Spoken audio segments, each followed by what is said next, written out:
triple double hat trick, I know the code too. Ice trade, go for trade, yeah we cold too. Getting paper on these player haters, old news, money on the other line, so I'm not gonna hold you. Money on the other line, so I'm not gonna hold you. Money on the other line, so I'm not gonna hold you.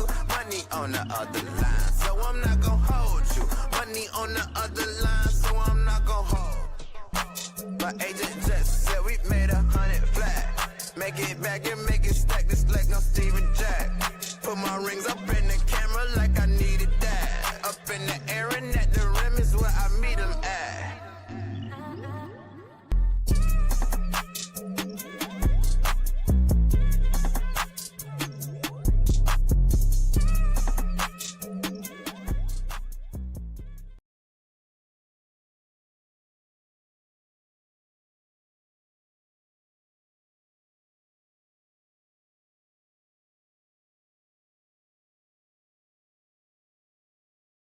What is going on, ladies and gentlemen? Welcome back to another edition of I'm Not Gonna Hold You. As usual, I'm your host, Scott Lewis. Of course, you know to follow me on all social media platforms at Barberchair Scott. Got my co-host with me, the one and only JR Bang. You can follow him at JR Bang on all social media platforms as well. Please, while you're at it, subscribe to the Patreon, patreon.com/Barberchair Network. The link is in the description box, and the QR code is right here on the screen. You can subscribe to any different tier that you want. The Summer Sessions tier. I know we haven't done an episode in a while. That is my fault. Tuesday's been OC, so we're going to try to do one very soon. But Hold You tier, 79th and Atlas tier, updated both this week. And if you want the full thing, there's a $10 Barberchair All Access feed. So do all that. And subscribe to my YouTube channel, Scott's World of Sports. Link is in the description box. And the QR code is on the screen. A lot of stuff on there. NBA talk, NFL talk, Chicago Bears talk, soccer talk. Everything you need is right over there on Scott's World of Sports. So please press subscribe. Like, leave a comment, share. Tell everybody to watch the show. We got a nice show on deck for y'all. Bang, how you feeling? Feeling good. Happy birthday to the wife, say. Happy birthday. Happy birthday to your wife. You know what I'm saying? She turned 40 today. You know what I'm saying? Always Knees great ain't to the hear. same. No, but you can't drop it low like you used to. You can? A word? Black love. You know what I'm saying? Shout out to Black Love. Shout out to Black love. It is May 1st. I don't know about you, but this year is flying. Like, I feel like New Year's Day was yesterday. And not only is it May, if you look at the first week to 10 days of May in Chicago, it is freezing. Okay, I have my heat on high right now because I get cold easily. I see 172-degree day in the next 10 days. That is not good. But anyway, we got a lot to talk about today on the show. Of course, we're going to talk about some NBA playoffs.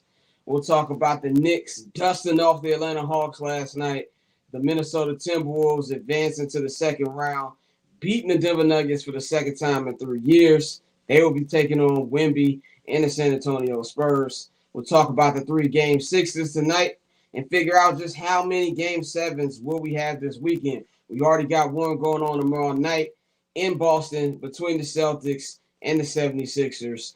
Could LeBron and the Lakers be hosting one? Could it be one in Cleveland with the Cavs and the Raptors? We will see. And of course, also we'll talk about the Bears draft. You know, I've given my opinion on that multiple times this week. I will give it again. For those of you who didn't see the video I posted on my YouTube channel or the latest episode of 79th and Atlas, which is on Patreon right now. We'll talk about that. And, yeah, man, it should be a good show. We'll talk about trust level and Ben Johnson. But we're going to start in our first segment today, which is called I'm Not Gonna Hold You, where, you know, we like to do random conversations. We're going to start off with this first one that has been ruling the interwebs lately. That is the breakup of one Klay Thompson and Megan Thee Stallion. We've been talking too much about relationships on this show the last month. I do not like it, but unfortunately, these are hot topics that involve sports figures. So we have to talk about that. Um, my question, I asked this very sarcastically: is Klay Thompson even famous? That's the question I want to ask to people. Is Klay Thompson even famous? And I ask that question because we're seeing a lot of obtuse conversation about who's more popular between You were Megan Thee saying what type Stallion. of conversation? Obtuse. Oh, okay. That's what we doing today. Yes, We yes. you we we We using use we're using them words. we using Obtuse. new words today. Now, I'm just going off the little things I've seen on Instagram. Thank God in heaven that I do not look at my main timeline on Twitter. When I do log on, I look at my Twitter list. That's all I look at. I haven't seen my main timeline in about a month and a half. So I don't know about the gender wars that have probably been going on for the last week. So I'm glad I've missed that. It's been a So kerfuffle. yeah, and I And saw Ryan Clark talking in his Oprah voice, and I just kept scrolling on my Instagram. I was like, I don't even want to hear this take yet. But I asked this sarcastic question because we've got men who expect women to know every basketball player, and then we got women who think that Megan Thee Stallion is fucking Nicki Minaj. Okay, and that she's just this rap global superstar. Both people are very out of their minds. So when I asked that sarcastic question, how famous is Klay Thompson? When you have people, well, I don't want to put the young lady on blast. I don't even know her name, but I seen the video. I don't know if it was on a Shade Room or something, but I know it got reposted on Tony Baker's page. And she was like, "Oh, Megan made him famous.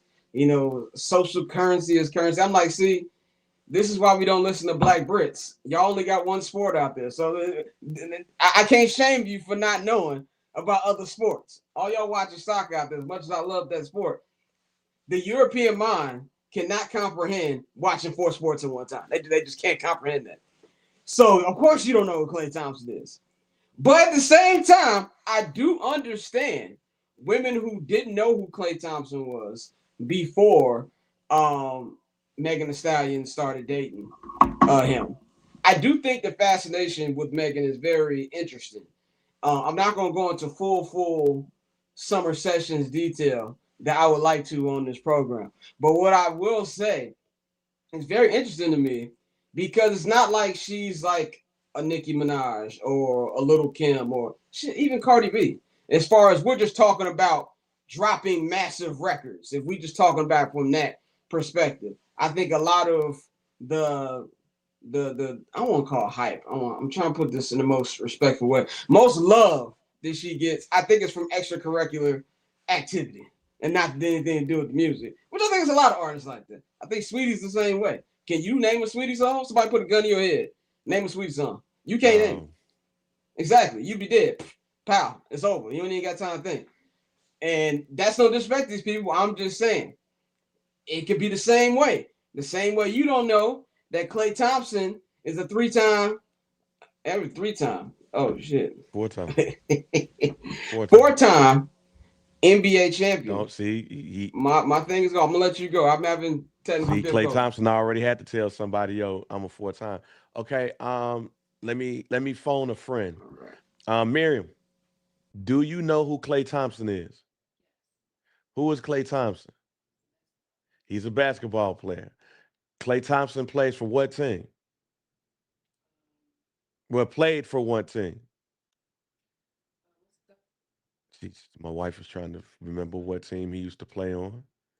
They were based in California.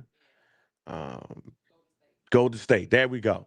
So, I had to phone a friend just to ask. My wife likes basketball.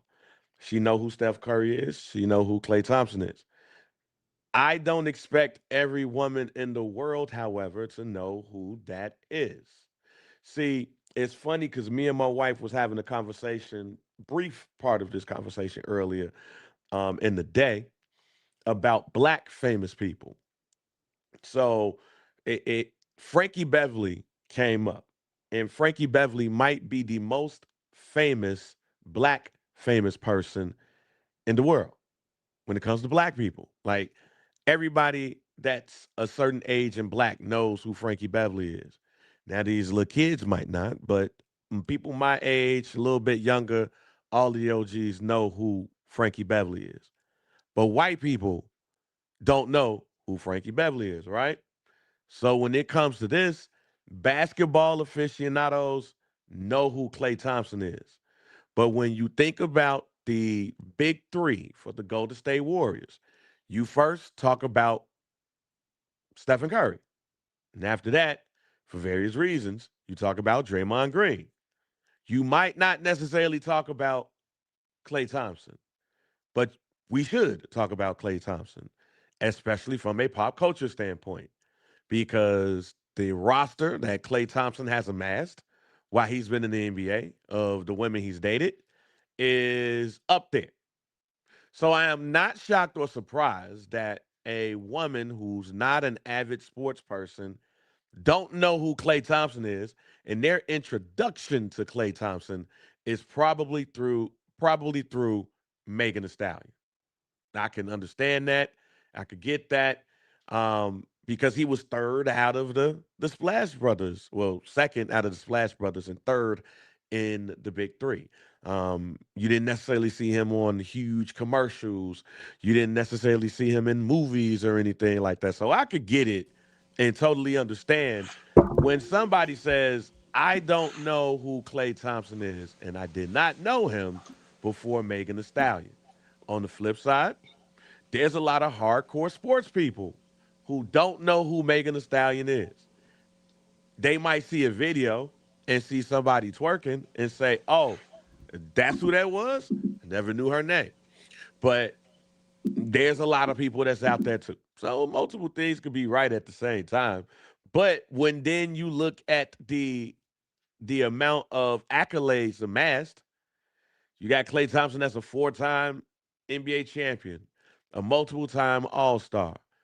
Even though he didn't make the NBA 75, he should have been one of the 75 greatest players of all time.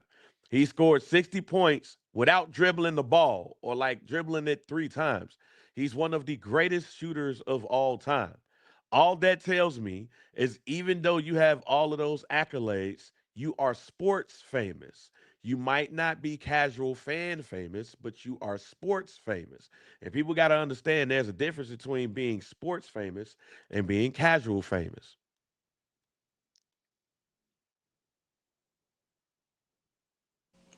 I know there's some people probably out there calling me ashy because my computer unplugged and everything happened. But anyway, the point I was trying to make is these two are very similar more than they are not. Yeah. You have some people, like if you're just somebody who just don't really listen to music or anything like that, you probably don't know who she is. And I can understand how the average woman who doesn't watch sports don't know who the hell Klay Thompson is. I think we just got two parties both acting like it's a cardinal sin to not know the other or appreciate where they're at. The fact of the matter is this. I'm going to wrap it up with this because we're spending way too Yeah, much because time on because this shit. because I don't want to be involved with this Yeah, type of women business. yeah, exactly. The fact of the matter is this.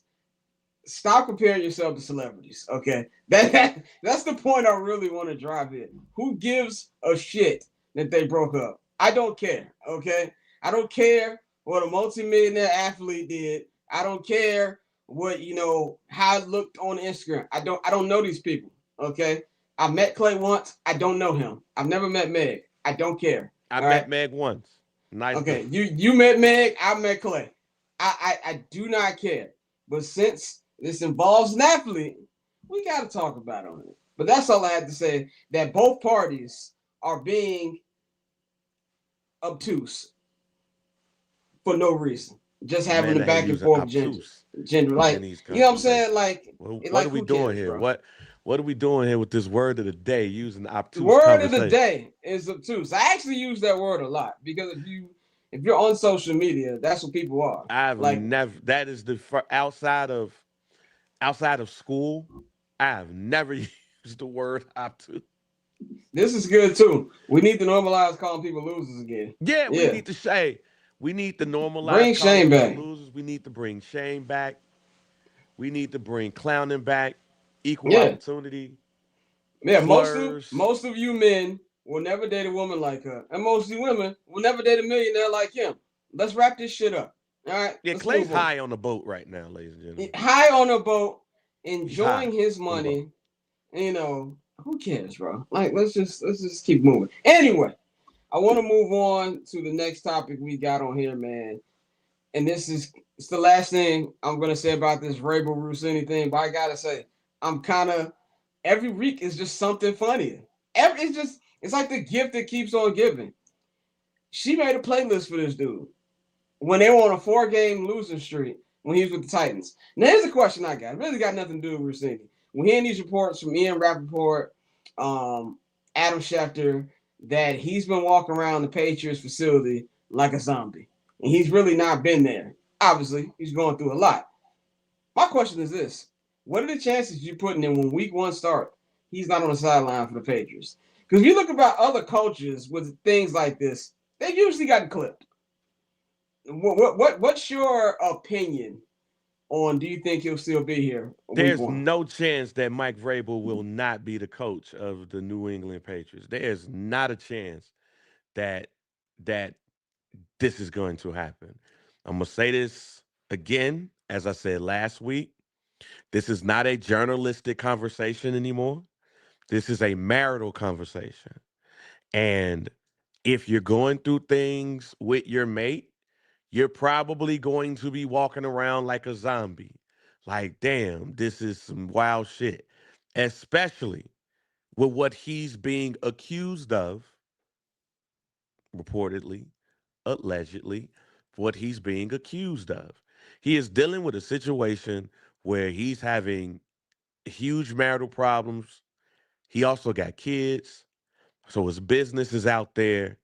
He just he had the high of going to a Super Bowl, losing, but going to a Super Bowl and having a team who can very well go back. Young quarterback, young running back, some young corners. They had a decent draft. Um, People got high hopes for this team. You're running. You're on a high, and then this comes out.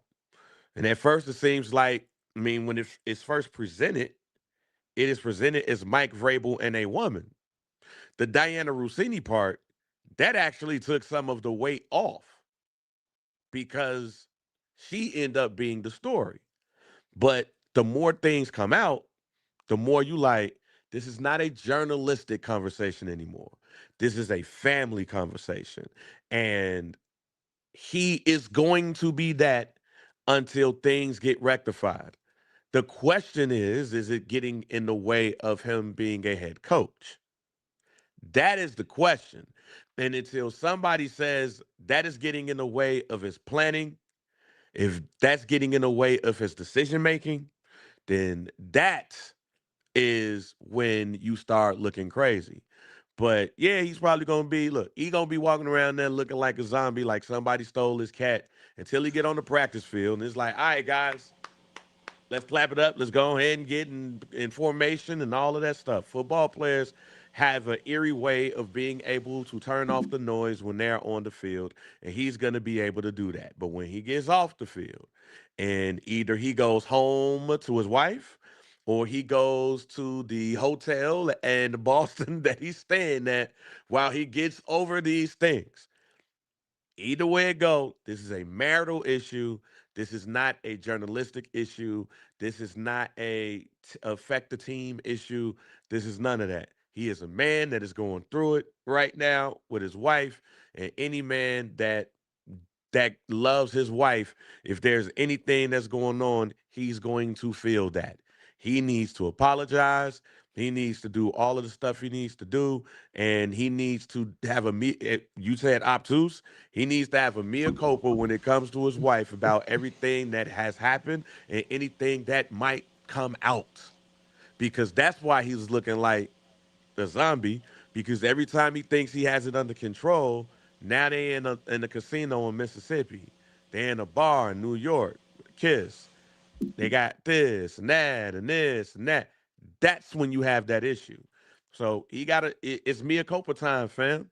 And once you do that and you have those conversations with your wife and Y'all do the necessary steps to work things out together. If she decides to stay with him, then you work it out like that, and hopefully they come out better on the opposite side of this.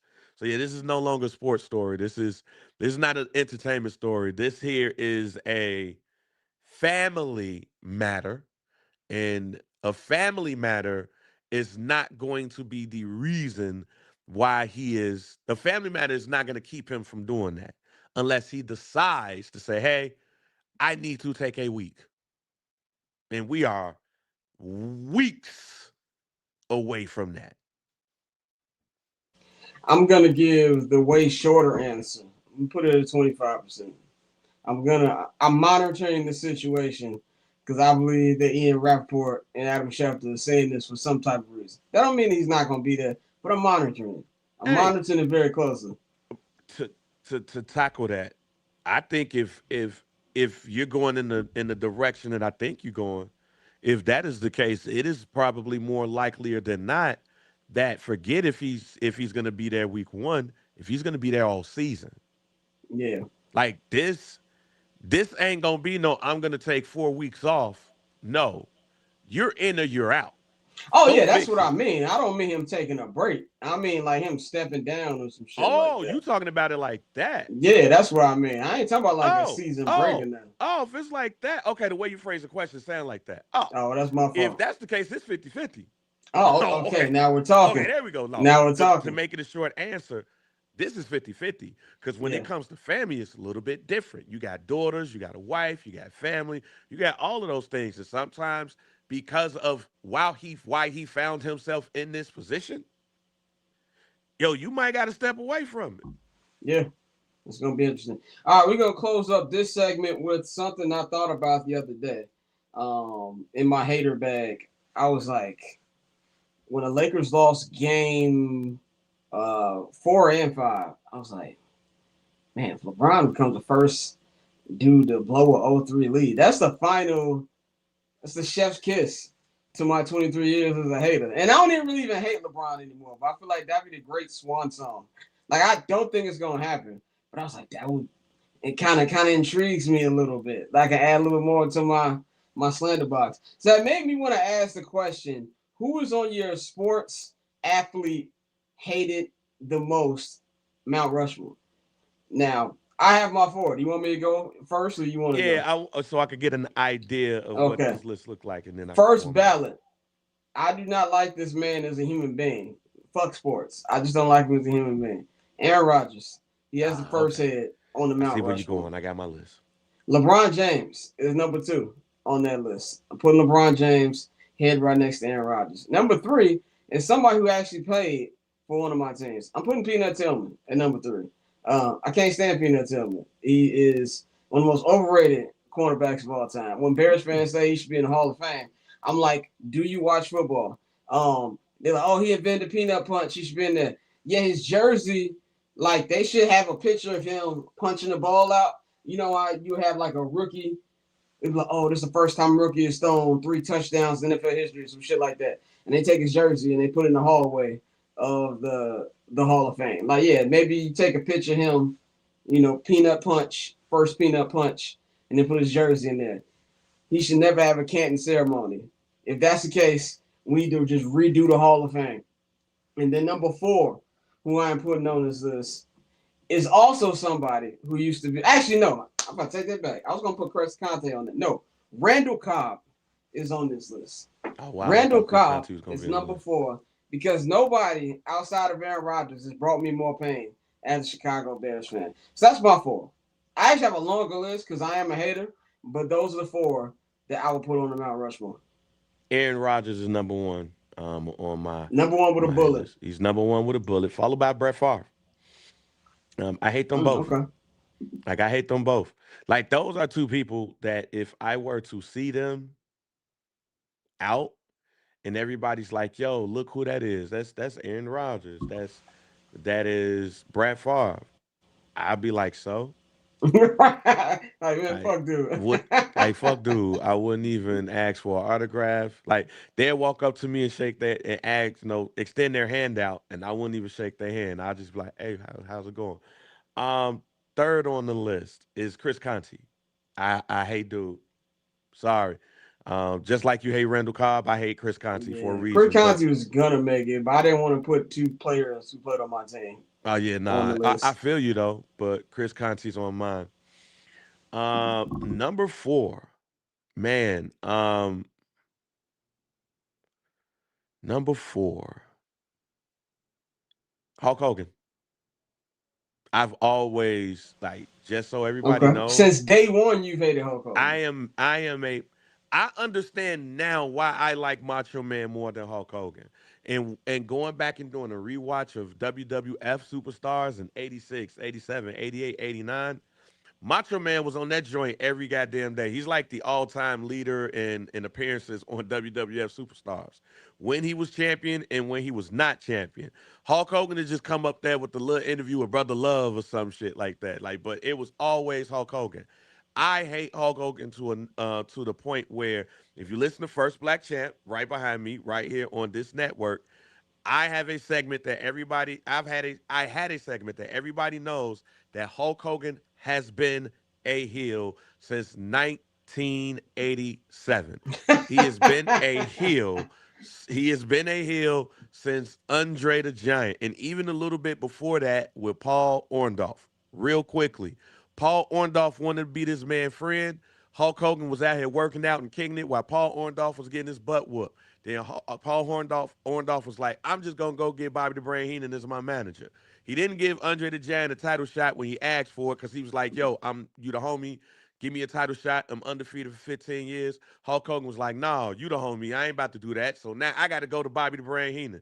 The only time in his history where Hulk Hogan has been the good guy is when he went against Sergeant Slaughter and he was representing America for the Iraqi War. Other than that, in my opinion, and because of reasons of him being a hater himself, Hulk Hogan has always been a heel, and it was revealed on January 7th, 1996, at Bash at the Beach, where he finally officially became a heel. So that is the four on my list: Aaron Rodgers, Brett Favre, Chris Conti, and Hulk Hogan. And matter of fact, it's Hulk Hogan slash Terry Bollea, because Terry Bollea was a racist. Well, as Triple H says, I fired Terry Bollea, not Hulk Hogan. Great documentary though. I'm not watching this shit. Hey, great documentary. I ain't even a great documentary. But Hulk Hogan is on the list slash Terry Bollea. All right, let's get into our regular rundown, man. So we are a week removed, well, about a week removed from the completion of the NFL draft. Chicago Bears class has been solidified. They've been introduced to Hallis Hall, the whole nine. So I think this week, what I've been saying on all of my platforms has been, I don't like it, but I am going to shut up until I see it on the field. I've been saying this since November, since they beat the Eagles with a makeshift linebacking core. The defense has to get better.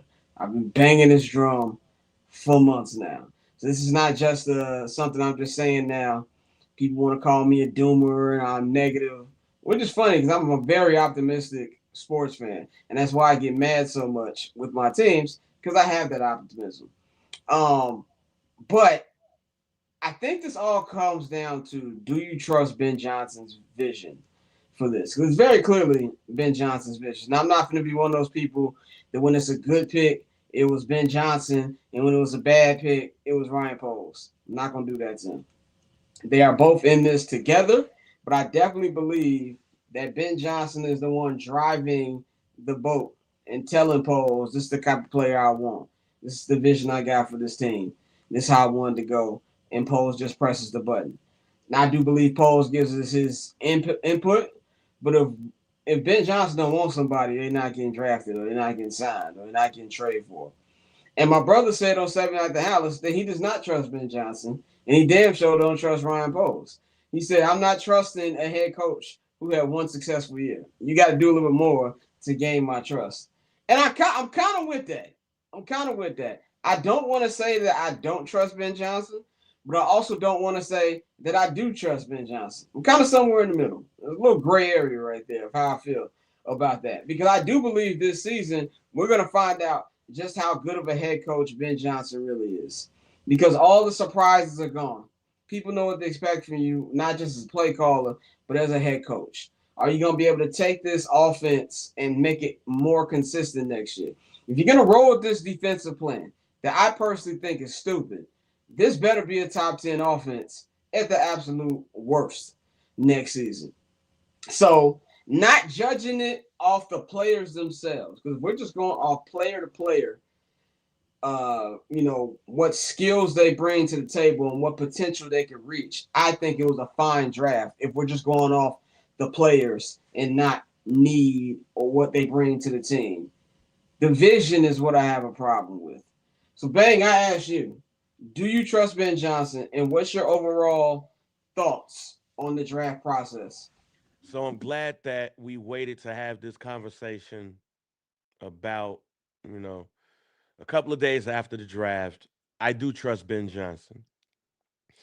Um, DT was somebody that I pegged as somebody that I would love to be the first pick of the Bears.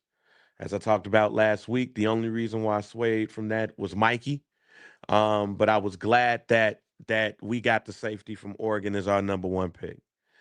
Um, Now, after that, it's like, okay, it was a little bit topsy turvy to me, especially with the pick of the tight end. I forgot my man's name that quick because I had it in front of me, but the camera Was changed. it like Sam Roush or some shit Yeah, like yeah, that? something Yeah. like that. That was when I was like, okay, what are we doing here? Somebody is going to have to explain that to me. You don't have to explain Logan Jones. Either he's your center of the future, and he might be your center of the day, depending on what happened in training camp. A lot of rave reviews when it comes to him. Sam Roush from Stanford. I guess we gotta love Stanford people because they're smart and everything. But that was the one that I was like, okay, what are we doing here? But when you talk about 13 personnel, I get it. That is strictly a Ben Johnson move right there. Shout out to Stanford. It's a very Yeah. nice campus. I saw it Um, when I was out there in yeah, February. Xavier Thomas. Yeah. That's when I was like, okay, what we doing with Valus Jones part two Yeah, I was here? about to say it smells real Valusy. Yeah, it smelled real Valusy, fam. But when I get to that one, Malik Muhammad is a steal. I did watch a couple of Texas games, and I like him. And I remember drafting him, and I text my cousin, well, we got Tyreek Stevenson's replacement. I love him. And if Zach Frazier ends up what they feel like he could be too, and some of the others that's coming back after being injured last year, that means Tyreek Stevenson might not even make it past this year. He got a lot of work to do. And I like Malik Muhammad. I think that was the probably the best pick when it comes to where he was picked and projections and all that. I think that was the best pick that the Bears made. Keyshawn Elliott, a lot of people loved him. A lot of people put him in a day two grade. They say he's a little bit slow, but we need linebacker help. I ain't mad at that. This Jordan Vanderberg pick, um, this pick seems like it's some smoke around it because a lot of people, when you talk to them, say that the Bears fell absolutely in love with him and was shocked that he fell down to six. There's a lot of people that said that they were shocked that he's probably the most athletic um, tackle in the draft with some of his numbers and everything. So, very interested to see that. And all of that could be smoke and mirrors when you draft somebody low and you didn't draft a edge. So it's like, yo, we got somebody on the line. We got to make them bigger than what people might think. So that could be a lot of smoke that's being fanned out there. But as I look at this draft, I'm not mad at it at all. We need more speed on defense, and we got more speed with Thinnerman. We got more speed with Malik Muhammad. Keyshawn Elliott, we'll see. Sam Roush could end up being Cole Kmet's replacement. I doubt that very strongly after them adjusting his contract right there. I don't think Cole Kmet goes anywhere anytime soon. I just don't think you draft somebody that's going to replace like your third string tight end that high. But this is also the same organization that drafted a punter with the fourth pick in the draft. But when you look at Dylan, Logan Jones, and Muhammad, I think this was a nice draft. I saw Matt Miller, said that this could be the draft that when you look back and the Bears win the Super Bowl, this is the draft that you point to. So we'll see. But I do trust in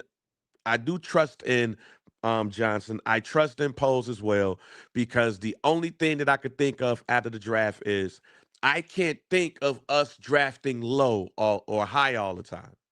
Like if this was a draft that we normally have a top 10 pick, then I'm shunning it. But we're drafting saying that we're filling holes because we are a good team. So when I thought about it from that standpoint, I love this draft. And I trust everybody. I mean, I hear all those points and I accept all those points. I just believe they have too much faith in the dudes that they got in this locker room. This defensive line is kind of like, you know, how your mother give you something, you're like, oh, this is not enough. And she like, make it work. Yeah. That's essentially what Ryan Poles is doing right now. Make it work. Which he's telling himself make it work because he the one who spent money on Grady Jarrett and Dio and all them last year, which we all kind of questioned at the time. Grady Jarrett missed half the year last year when he was playing. Not gonna lie, majority of the time didn't know he was on the field. Yeah. We keep talking about Shamar Turner. The bar's in hell. I thought he had an okay game or two, but I didn't see enough for me to say, oh, he's going to go to the next level. And this is a guy we can't sign or draft anybody for, you know. And now he's coming off an ACL. So any progress he did have last year, he's starting from square one. Dio, same thing with Grady. Very rarely knew he was on the field. You put more pressure on Montez, which is crazy that somebody can have a 10 sack, 60 tackle season. I'm like, it was kind of quiet because a lot of those were unimpactful, which I know sounds insane because he put the numbers up. But I remember maybe two of them. Like I didn't even know Jervon Dexter had 6 sacks. Yeah, he did. That's how kind of useless they were. I don't think he's a starter. I think he's a good utility guy. And they are hoping that Austin Booker becomes some stud. I'm going to be real. I don't see it. I think at his ceiling, he is a really good rotational piece. So you put all of that together. And the question marks of can Devin Bush, who you got from Cleveland, have back-to-back good seasons? Can TJ Edwards, who's going to be coming off injury, have a good season? If not, you got to rely on DeMarco Jackson, and you brought Jack Sanborn back. I think the secondary is the crown jewel of the defense. But your secondary is only as good as your defensive line and your linebackers allow it to be. And I have major question marks about that. I'm not saying that they're going to miss the playoffs. I'm not even really saying how many games they're going to win. I don't know. It's very early. It's May 1st. I'm just saying, you're playing with fire and you're playing the fine margins, expecting things to go a different way. And I'm not even saying go out there and get you Max Crosby or, tell Cleveland what you want for Myles Garrett. Those are like dreams I have. But you can even do so. I don't know why we didn't do the Bradley Chubb deal. I don't know why we still haven't given Cam Jordan a call. Like, there just needs to be a vet in the room. I just don't see this working in the slightest. And that's not even if you include injuries, which are going to happen. So that's what my hesitance is. And I really feel, I'll close it with this. I really feel in his head, Ben Johnson feels that the reason that the Bears didn't make it to the next level was solely because the offense was inconsistent. I think that's part of it. But that defense was god-awful, like terrible. And the amount of turnovers they got, that's not going to happen next year. The one-score games is just naturally not going to happen. It has nothing to do with the Bears. Look at the Chiefs. They won all the one-score games the year they went to the Super Bowl in 2024. Last year, they lost all of them. And I want to hit Patrick Mahomes hurt. No, they were already eliminated when he tore his ACL. Let's be very clear about that. It were. Like, I don't want to do any revisionist history, but, Pat was hurt. No, they were done when Pat tore his ACL. So that's my fear for them. I think the only saving grace, I don't think the division got better. In fact, I think the division got worse. I think that Kyler Murray makes the Vikings maybe a win better. Like, I don't really think he's a effect win type player. Now, maybe he will be because you got a better coach in Kevin O'Connell. I'm not expecting much from that. Detroit got worse. Green Bay got worse. And we got worse, in my personal opinion. So I feel, if anything, the playing field is level where it's not like, this team's going to run away with it. So I do believe they'll be in it. But I really feel we're going to learn if Ben is a great head coach this year. So that's my questions. The only thing that I'll add to that when it comes to the vet defensive ends, the vet edges, we probably won't see one of them get signed. We probably won't see one of them get signed until, I guess we could say, until we get closer to the season. Like, them the ones that's going to get signed closer to the season. Probably like after June 11th. Yep. That's when you can see a Joey Bosa or Cam Jordan or one of those guys signed. Yeah, we'll see. I hope so. So, anyway, we're going to move. Oh, no, before I say that, so little birdie told me, keep your schedules open for May 11th. That's the rumor of when the NFL schedule is going to drop. So, hearing this from very reliable sources. And when I say I'm hearing this from very reliable sources, I'm hearing it from very reliable sources. I'm also hearing, keep your bags packed for Madrid. All right? I'm hearing it's going to be Bears-Falcons. Now, if I'm wrong, don't come back telling me I'm wrong. No, that's what it sounds like. Because I ain't Adam Schefter. But what I'm hearing is that we're going to be singing Holla Madrid in October. That's what I'm hearing. That's what it sounds. You saw Michael Wilbon talking about that. Michael Wilbon, yeah. And then the third thing, this one I really don't like. I really hope it's not true. I'm hearing opening night, it's going to be Bears Seahawks in Seattle. Yeah, I hope to God that's not true. Did that one, so yeah. And then the other one I heard, week 2 at the new Buffalo Bills Stadium, starting off 2 road games. I pray to God that's wrong, but from what I'm hearing, that is not wrong. Okay, so this is what happens when you have a good team. You're going to be getting these primetime games. Now, the good thing is we play the AFC East in the NFC South. So if I'm going to get, let me get the one tough AFC East game out the way. Yeah, Let's get that out the way. Let's get that out the way. Get the dress out the way. I don't want to play Josh Allen in November, okay? And they got worse.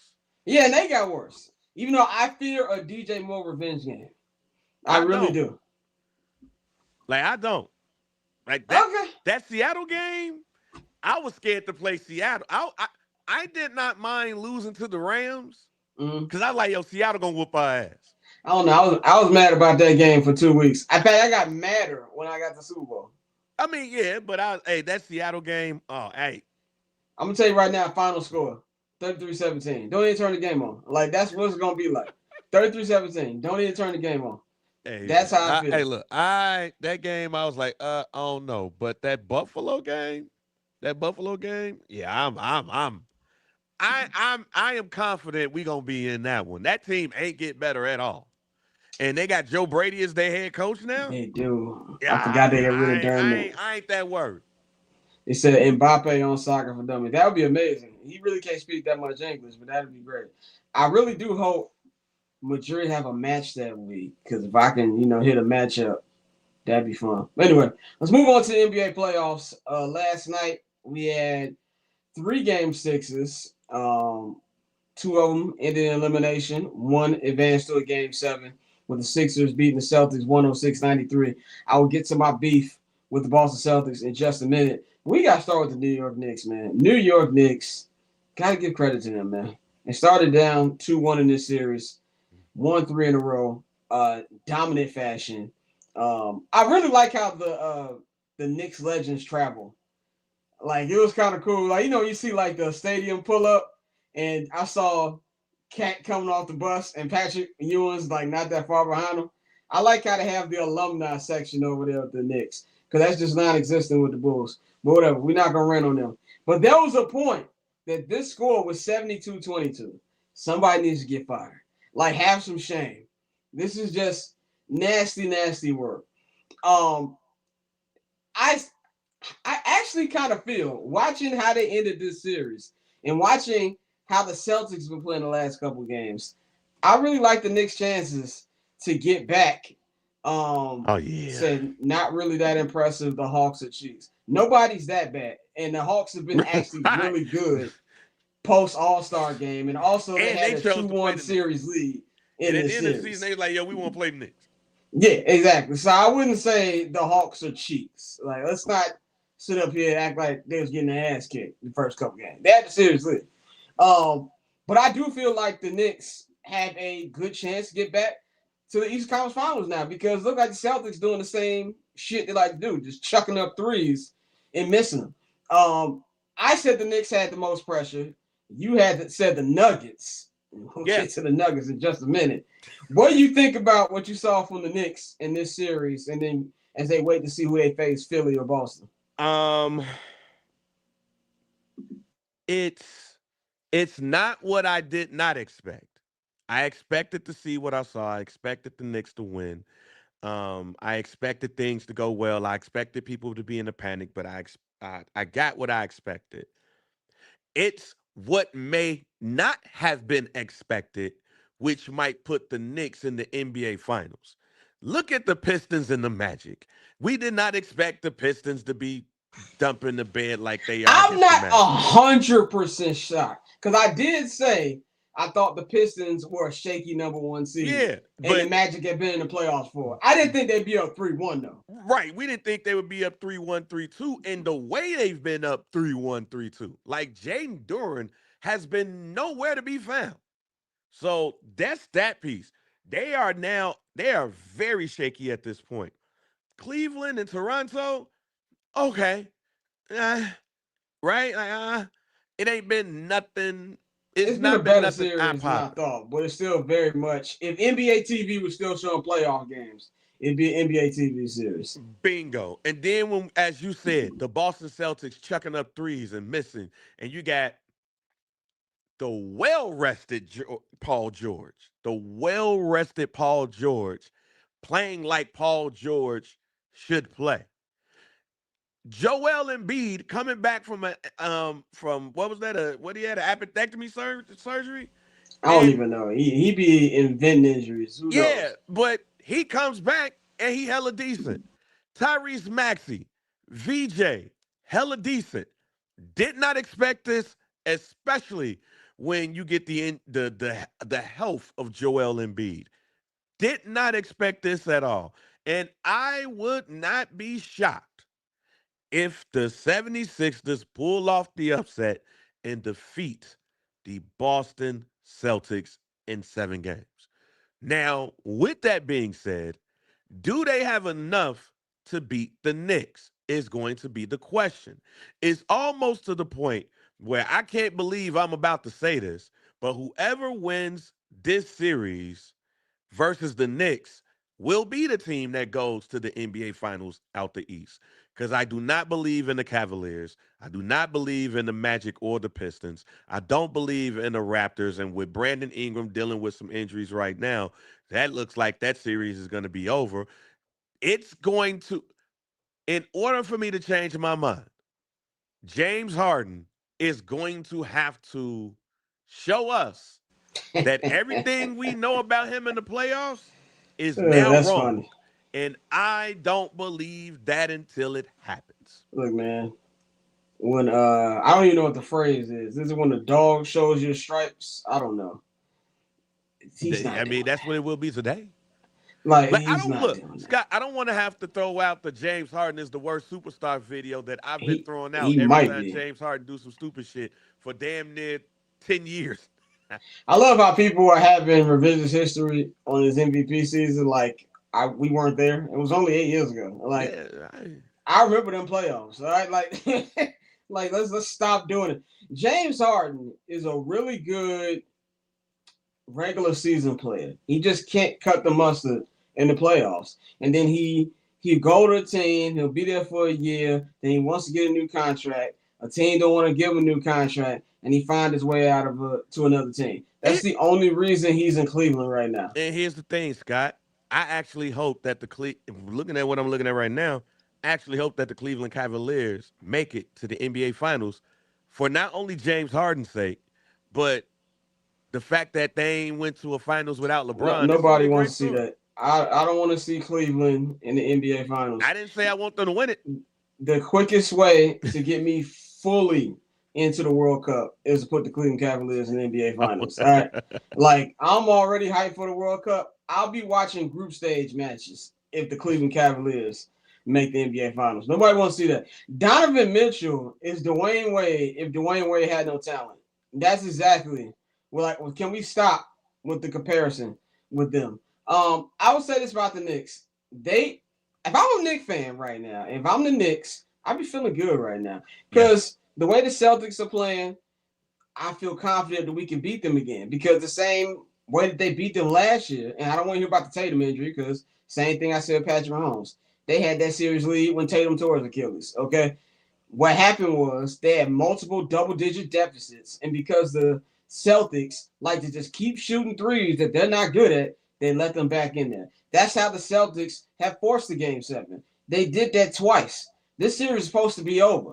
And the thing that annoys me the most about the Boston Celtics, two of your best players are 6'7", 6'8", 230 pounds. If y'all don't get y'all big ass to the basket and get to the free throw line, like, I'm tired of it. All these threes, bro. I can take it if you're a good three-point shooting team. They're not. So if I'm the Knicks, I'm like, all we got to do is take advantage of when they get cold. Not if, but when they get cold. You know? And then with the Sixers, let's be real. Yeah, Paul George looks rejuvenated. Embiid look great. Both of them can be out for 6 weeks for cutting their toenail. I covered Paul George for 3 years. I seen him healthy one day, and I'm walking the Staples Center the next, and I get a alert. He out for the series. You never know what's going to happen. So if I'm a Sixer fan, I'm just kind of like, hey, I'm just going to enjoy each game I got them. So if I'm the Knicks, I take this extra rest I'm getting, and I feel good. Because I look at it as just get one of the first 2 road games. Because it's very hard to beat the Knicks in Madison Square Garden. So that's how I kind of feel about that. Let's go to the team who you said was under the most pressure. The Denver Nuggets. The Denver Nuggets found themselves down 3-1 in this series, but kind of got the gift of Anthony Edwards being out for the rest of the series, for Dante DiVincenzo tearing his Achilles, and then Ayo Dosunmu having a calf issue. They missed great portions of the rest of that series. They went to Denver, did not win in a convincing fashion at home, even without their star player, and then went on the road and put up a complete stink fest. Let's give some major love here to Jaden McDaniels. We all laughed at Anthony Edwards when he said, yeah, they got KD, but we got Jaden McDaniels. Ain't so funny no more. He's a hooper. And I love what he said in the postgame. He was like, man, I don't care about that, yo. He said, I said it, and that's why I meant it. So shout out to Jaden McDaniels. I do not think they have a chance in hell against the San Antonio Spurs without those 3 players I just mentioned. Hell no. But this is good for them. But we got to talk about Nikola Jokic. We got to talk about him. You know, Jokic is my boy, but I got to be fair. If I'm going to slander LeBron James when he folds under pressure or he doesn't live up to the expectations, if I'm going to go in on James Harden for not doing what he's supposed to do every year, and these are former NBA MVPs, and one is a 4-time NBA champion, I cannot let Nikola Jokic off the hook. Now, if you just look at the stats, you think, oh, his team didn't play well. He didn't. There were 4 quarters in this series where he went missing. Okay? He did not do enough. If you just doing more than box watching, you can't follow up the way he's followed up these last 2 seasons coming off an NBA championship. You just can't. Now, I'm not saying he's going to get the same dirt that LeBron or James Harden would get, because obviously he's LeBron James, and James Harden is a very polarizing figure. And let's be real, for the most part, people don't really care about Jokic as like a character. You know what I'm saying? Right. Like, and I don't even think Jokic cares. We could spend a whole summer talk about Jokic. He's gonna be in Serbia on his horses, living his life. He's not gonna care. But I feel our job, if people who watch these games and talk about it, we gotta be fair, and it's not enough. Like you just said, this comment, he's a cone on defense. You know what I'm saying? He don't even be trying. And I just feel like you need more from your best player. And losing to a series against a team that you lost to twice now. And let's not forget, when they lost to them 2 years ago, they blew an all-time lead in that second half. It was like 20, 25 points at home in a game 7. And then you lose them again with their best player, not even at the game. He was at the crib because he got to rest his knee that he's lucky didn't get shattered. So my question to you, you said this was the number one pressure team to you. Obviously, they didn't live up to the pressure. Where do they go from here, and what do you think the conversation should be around Jokic? Hold on for a second. Doing the Jeopardy music here. Nah, my wife asked me a question. Like I think that's my auntie. You know, when you get calls for certain places, it's either happy birthday or somebody died. Yeah, So being that 100%. it's my wife's birthday today, happy birthday again, And baby. shout out to people who say happy birthday and don't try to happy birthday their way into a conversation. I'm Yeah. not here for all Oh, that. yeah. So look, man. I said that the Denver Nuggets is the team with the most pressure, and it showed to me that they were a team with the most pressure because for Jaden McDaniels, we they talking about we need KD. We got Jaden McDaniels. For him to say what he said and do what he did, and Jokic couldn't do nothing about it. Jamal Murray was nowhere to be found. Aaron Gordon, guess we could say injuries. Where was the team? And you can tell it was something different with Jokic because this was the first time that I really seen Jokic be visibly frustrated. He's normally calm under pressure, no matter what. He did say last night, if we were in Serbia, everybody would be fired. Exactly. So they played like a team that was under pressure. They played like a team nervous. They played like a team that couldn't help out Jokic. And it's not like Jokic is going to be the best defensive player in the world. Rudy Gobert played probably the best defensive series in the playoffs that he's ever played. Jaden McDaniels played like the perfect number 2 And for Shaq got to stop hating.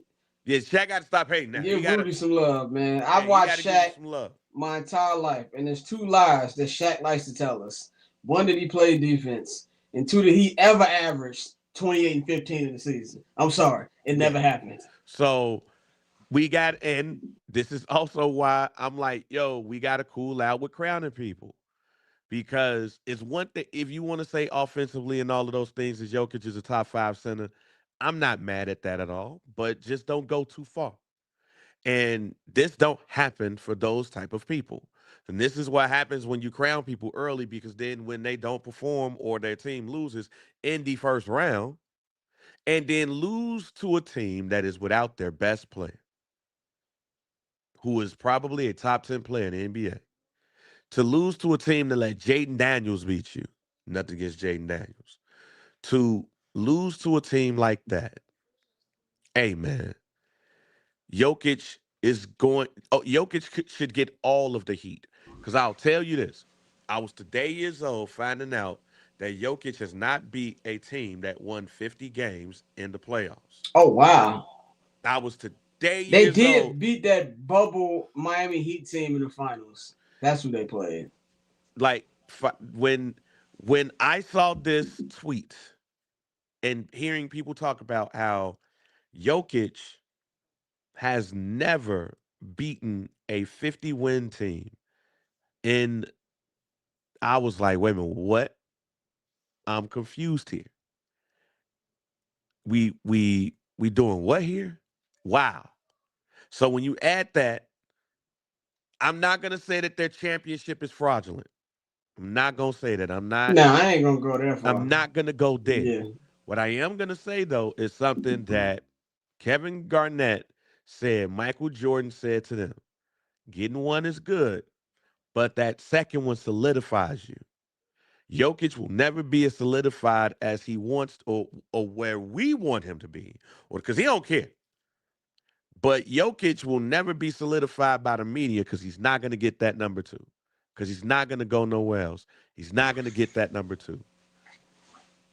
I think Jokic and Giannis are in the same conversation right They now. are in the The same only conversation. difference is only one of them cares, and that's Giannis. Like Basically. when Giannis went up there and did that post game, what was that? I think that was 3 years ago now. When he was like, if you don't win 1 year, is it a failure? I'm like, shut all that philosophical shit up. Like, you got eliminated, bro. It's a failure. Okay? When you win the championship and you've won as many MVPs as you've won, losing in the first round is unacceptable. I don't Unacceptable. care which way you want to slice it. Once you win the championship, there's higher expectations. I'm not saying you got to win the championship every year, but losing the first round to a team without their best player is inexcusable. I Yep. know 3-1 is tough, but the road is paid for you. Their best player is out. One of their best bench players is out. Their starting point guard is out. Io with the calf injury. Yeah, I forgot. Yeah. It's no excuses there. You supposed to win that game. You supposed to go Yeah, seven. no excuses. And the thing is, I know we all want equal opportunity slander, and that's why I made this topic. But we all know it's not gonna happen. I really ain't seen nothing last night or today as far as criticism for Jokic. Here's what I would say about the media side before we move on. You only do that to people who care.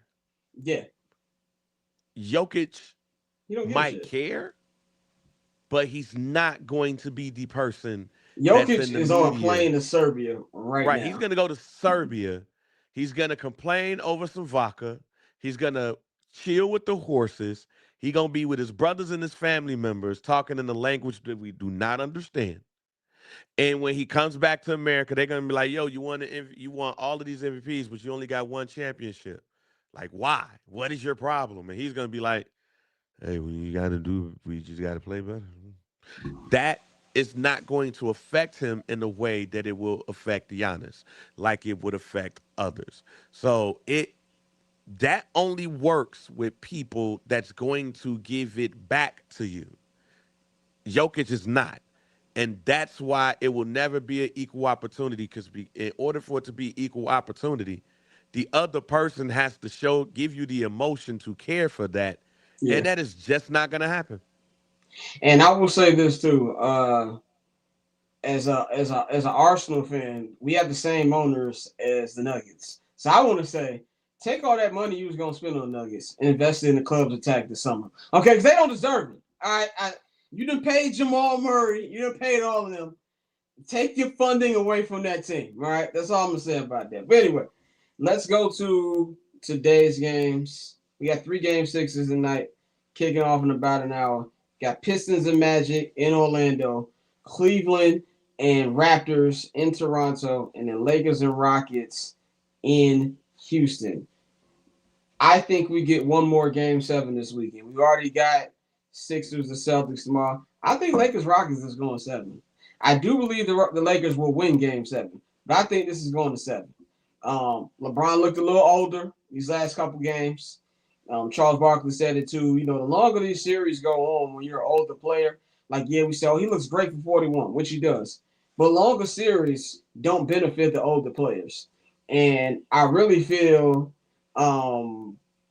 that if you look at the way Luke Kennard has been playing, he's not getting the same open shots he used to. Same thing with Marcus Smart. There's been a defensive shift on that, and you really can't expect that much from Austin Reeves as he's still trying to get his feet under him after being out for so long. So I got Rockets winning now. These other 2 games, I think Magic closed out. I think I think Cleveland closes out tonight too. How many game 7s we getting this weekend? I believe that the Rockets are going to take it to game 7, and I feel like if they take it to game 7, they're going to win it. Oh, so we're gonna Yeah, see history? I think if they take it to game 7, they're going to win it, fam. They're going to win it. Wow, Um, that would be embarrassing. yeah, I think that's going to Amazing, happen. but embarrassing. We already getting the Celtics and the 76ers going to 7. Um, and I believe that Pistons Orlando are going to 7. So I got the Rockets, Lakers, the Pistons, Magic, and we're already getting the 76ers and Boston Celtics. I think that the Cavaliers are going to go ahead and take care of business. Sixers Celtics, who wins? I got the Celtics in a close one. I got the 76ers. Okay. I got the 76ers. They're cold from 3. So I'm going to Yeah, go with them. not a hot take. Final thing we'll just talk about. I just want to give some thoughts on the Thunder and the Spurs since they have advanced. I just want to say about the Thunder. I love how everybody in media is doing this thing that we want to pretend like the Thunder not gonna go back to back. I think it's very clear. They're gonna go back to back. Okay. Shea is in his zone. This extra rest that they're giving J-Dub to heal that hamstring is gonna help tremendously. If the Lakers do get past the Rockets, what the Thunder are going to do to that team should be qualified as elderly abuse. Like remember how we talked about the Shawn Michaels Ric Flair moment? That's gonna be Shea to LeBron. I'm sorry. I love It's you. yeah, it's gonna be nasty, yo. Like even if they found a way to get Luka available, which he's not gonna play. Like it's to the point where JJ Redick ain't even giving updates no more. I wouldn't expect him the rest of the season. But even if they did find a way to roll him out on the court, I'd give him one game. This Thunder train is not being stopped. Spurs, I would say this one and only thing. Actually, I got two things to say about the Spurs. One is kind of a hot take. I believe that De'Aaron Fox is going to get sacrificed this summer to give that starting job to Dylan Harper. Oh, I truly yeah. believe that. And that's not a disrespect to Swiper. I think he's been good, been a great veteran presence on that team. But you can't hold a kid with that much talent that much longer. And I think they'll do that. But I will say this to the entire Western Conference and to the entire NBA, you better get this kid now. Because if you allow Victor Wembanyama to get not Lombardi, but a Larry O'Brien trophy this season, it's going to get dark. He is too good, bro. Like, just ridiculous. I love how this team plays. They're deep. Even when Wembanyama got hurt, they didn't miss a beat. I like it. And I think that Western Conference Finals that we get between them and the Thunder is going to be generational. And honestly, I think it's exactly what the league needs. Two young stars going at it. And the Spurs have had the Thunder's number in the regular season. So I think that'd be fun. Any quick notes on these two teams before we close this out? Still sticking with my pick that the Spurs will be going to the NBA Finals over the Thunder. Like you said, that the Spurs got the Thunder's number, but it's going to be a generational matchup. This is going to be a matchup of the two young teams in the NBA that we're going to look forward to and that we're going to see for years to come.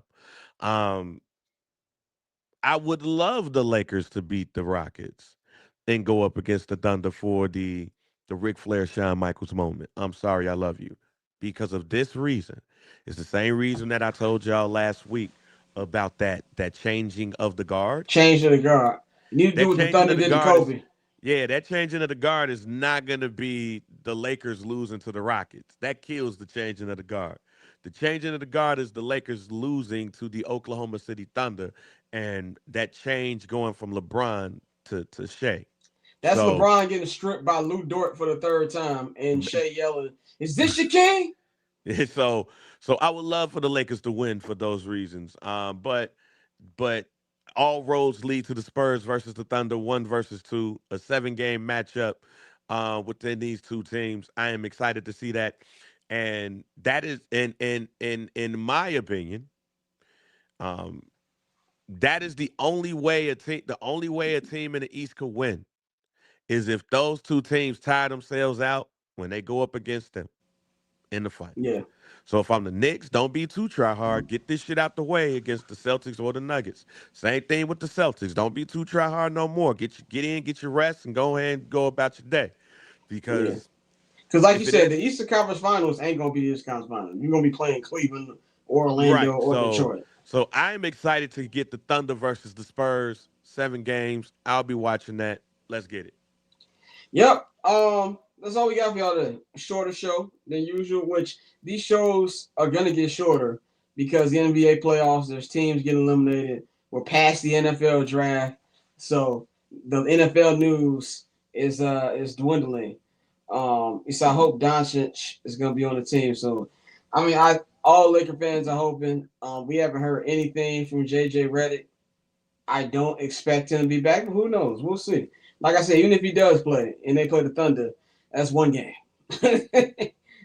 That's all I see, man. I'm just laughing thinking about DeAndre Ayton trying to handle Chet, and that's hilarious. But that's all we got for y'all. New 79th and Hallis is up on the Patreon right now. Soccer for Dummies is up on my YouTube. Bang. Anything you got coming? People need to look for. Me being drunk this weekend. Okay. That sounds fun. That sounds Me being fun. drunk this weekend. You know what I'm saying? Sounds fun. Celebrating 40. You know what I'm saying? And one is the start of May days. My wife's birthday is the day. Camp from the Port, his birthday is on the 12th. There's a lot of May birthdays. Yeah, it's a lot of May birthdays. My birthday on the 21st, but we kick everything off with the wife turning 40. So again, happy birthday. We're celebrating, you know what I'm saying, and all of that.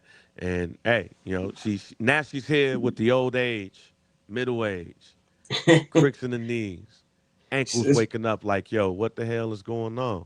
Little foggy. You know what I'm saying? You go up in the kitchen, you forgot why you came in the kitchen in the first place. You know what I'm saying? That happens to me a lot. I'm not gonna lie. Now you old enough. Now you old enough to say you whippersnappers don't know nothing about this. And cut on some old music. Play some TLC and your kids look at you crazy because you play Who is TLC? The comment says we're gonna have fun in Amsterdam. That sounds enjoyable. I wish I was in Amsterdam. I was in Amsterdam for 2 hours with a layover in between London, but I couldn't actually go travel the city. I have a baby shower to go to tomorrow. So your brother got another one?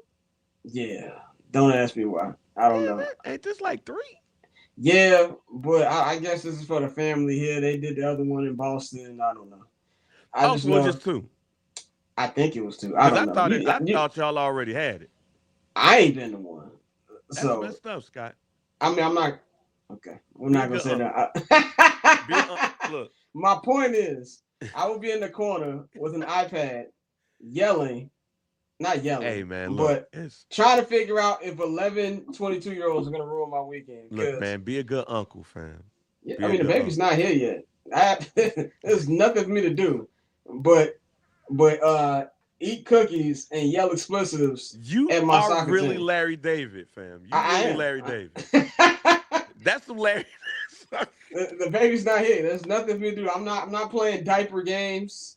Okay, I'm not doing none of that shit. You really Larry David, fam. As I told my brother, only you would book a baby shower doing a title race. There are bigger things at hand. My mental sanity for the next 30 days is on the line. I will be there David. I'm just with an iPad and whatever refreshments they've got there. You're really the Black Larry David. You need to put that in your bio. Because what you just said was what you literally just said was only my brother will schedule a baby shower doing the title race. Inconveniencing me. Yes. Yeah. Inconveniencing me and potentially watching my team win a championship. Damn. When the baby gets here in 6 weeks, then priority will jump. But for right now, let me enjoy my time. I'm not having to worry about anybody but myself. Okay?